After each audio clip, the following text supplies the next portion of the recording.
This is the return spring for my little mini camelback, and the issue here was at the end it actually had a crack in it. So I went ahead and I broke that off, and it was just about the last quarter inch or so. Went ahead and broke that off, ground this flush, put a light little bend or a light little radius on the corners, and we've got it now in the vise, obviously.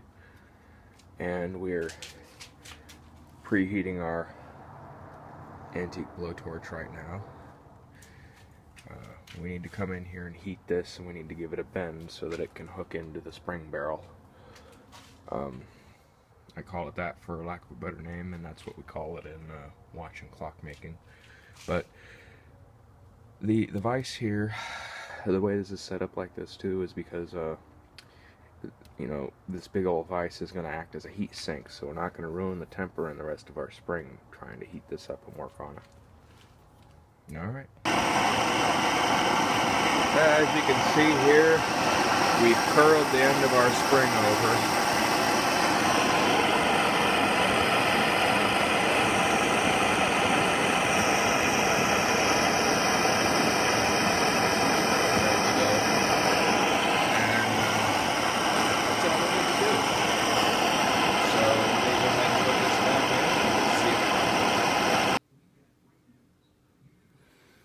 And here's the spring box back installed with the spring. You'll notice we don't have too much tension on there. In fact, I would like maybe even a little bit less. I might still go back and make a new spring for this, and if I do, I'll do a video on it. But okay, on to the next issue. Okay, so we've just drilled and tapped and installed the two top oilers, and let's show you this. I have to wait a week or two for them to get the lids in. Only had one, but anyhow, this is how these are. What these actually are, and where you get these is you go to a smoke shop and you ask them for pipe parts, and they usually have some behind the counter. These cost me $1 a piece.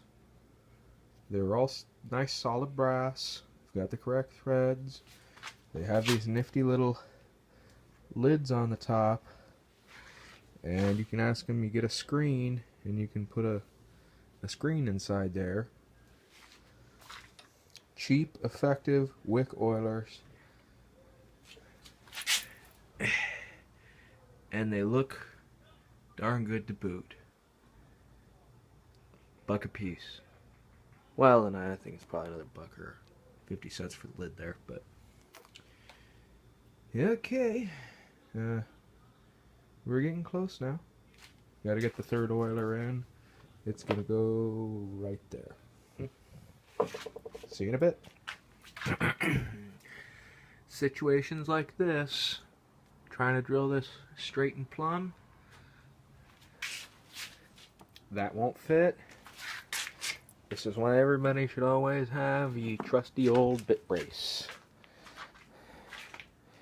And I had to grind a couple of flats on this drill, on the shank of this drill, to use it in the bit brace, but this is just perfect. Able to hold everything nice and square.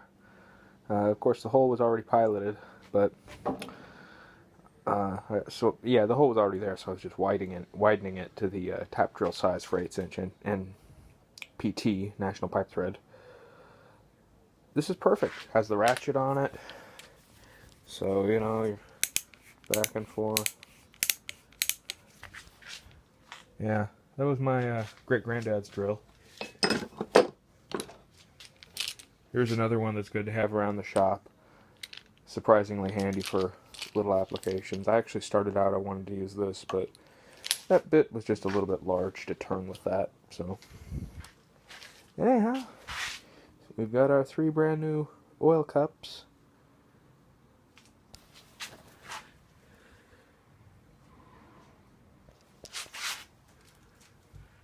That looks pretty straight to me. Of course, it's not perfectly straight. None of them are. None of them can be. But yeah. Alright. Also, a quick little tip on when you're tapping, well, just about any hole. What I like to do is I like to come in and tap it just a little bit less than I think I need. And then I'll come back, I'll bring back the tap out, and I'll get whatever part that I'm trying to thread in there, and I'll screw it in. And I'll keep checking it, and then I'll just go down with the tap if I need more, and maybe another turn, maybe another turn and a half or so. And that's the way you get a really good, tight, true thread. Anyways, just a quick tip.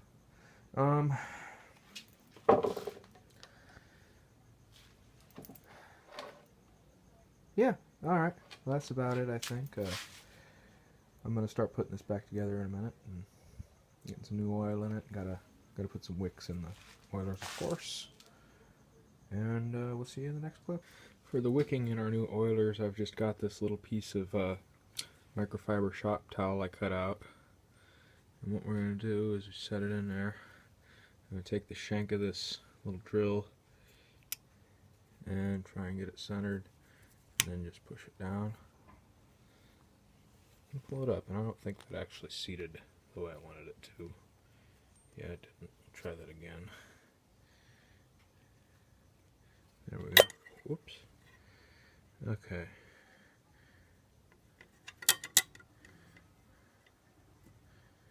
There we go. And then that just pulls out. And we have our wick. One over here. Another one in there as well. Okay. On to the next project. Okay, now we're getting ready to turn our attention back to the drive system. Right now, I'm just sort of laying things out and figuring out exactly where things are going to go. We've already drilled and placed a set screw in the end of our shaft here. Okay. Now I'm just figuring out the exact height that the riser needs to be for the pillow block bearing. Now that's pretty much done. Over here we have this nice stick of mahogany. I bought this the other day from a fellow at the swap meet who sells these nice little scraps of wood. And this is, I try to keep a couple of sticks of this type of wood around. You know, it's good to have nice wood to do things like, you know, make tool handles if you need to make a tool handle. I didn't make any of the handles on these, but actually a little pocket knife I was given, and this is my daily carry. It's a Camillus. Well, anyways, it's Camillus Model 886. Very nice little lockback. It was actually one of the rework knives by Santa Fe Stoneworks, but when I got at the inlay and everything, it was just destroyed. One of the scales was completely missing, so I remade these. This is purple heartwood. It is actually quite good, but you see, this knife rides in my back pocket and sometimes gets mixed in with keys and things and sat on. It gets used heavily. But enough about that, not to get too off subject. Maybe I'm ready to make a new set for that. Might do a video on that in the future, on scale making. Okay, anyhow, got this nice stick of mahogany. I think if I take and glue a couple of pieces together, I'm going to have a piece large enough that I put that in the lathe, turn it, and I'm going to turn a pulley out of the mahogany, since I don't have any metal on hand right now. And to tell you the truth, I'm really getting anxious to get this drill up and running again. I can almost, you know, I can almost hear it wanting to start. So that's the plan with that, and I will keep you updated as I go on. Okay, we have our 2 blocks cut, and we're going to put some glue in here. We're going to put it over there in the vise, and we're going to let that sit overnight. And we'll come back tomorrow and we'll turn this, and we'll make a pulley out of that. In the meantime, I need to go ahead and cut this shaft off, face it off, put a center drill divot in it. Just something I like to do. You know, I usually do that to most shafts that I encounter. And actually on this drill, you know, I even took the time, I center drilled that. That was just saw cut, or not center drill, but I faced that off. Also on the other end of it, I did the same to this shaft as well, if you'll notice. As I said earlier, I'm going, you know, I concluded that I'm just going to flip that around the other way, and that's what I did. And it's fairly tighter now. So that's going to be okay. We're now on all completely unworn pieces of the shaft as far as where our bearing surfaces are touching. We still need to fabricate the rest of our shifting forks here. And I will get around to that, well, pretty soon. I've got to make the 2 collar pieces and then fabricate the blades up, and then I'll go ahead and take those over and get them welded, and I'll do the finish work on it. And of course, you'll see all that on video, and I'll see if I can even catch the welding on video for you, though I'm not the one doing it, simply because I don't own a welder, and I don't know how to weld. I know a little bit about it, but one of these days I do intend to own a welder, of course, and well, amongst other things. And I'm certain I will learn how to use it in short order. Okay.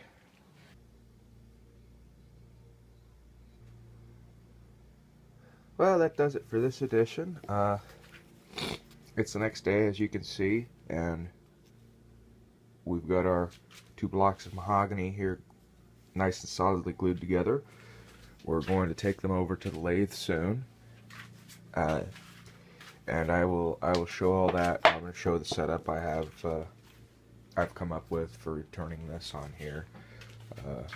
We're going to use our handy dandy little shop vac down here.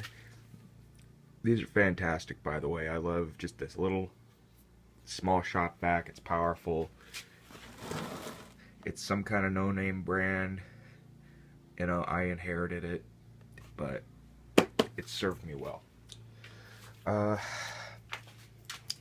But that does it for this edition of the mini camelback. And in the next episode, we're going to see this turn into a pulley.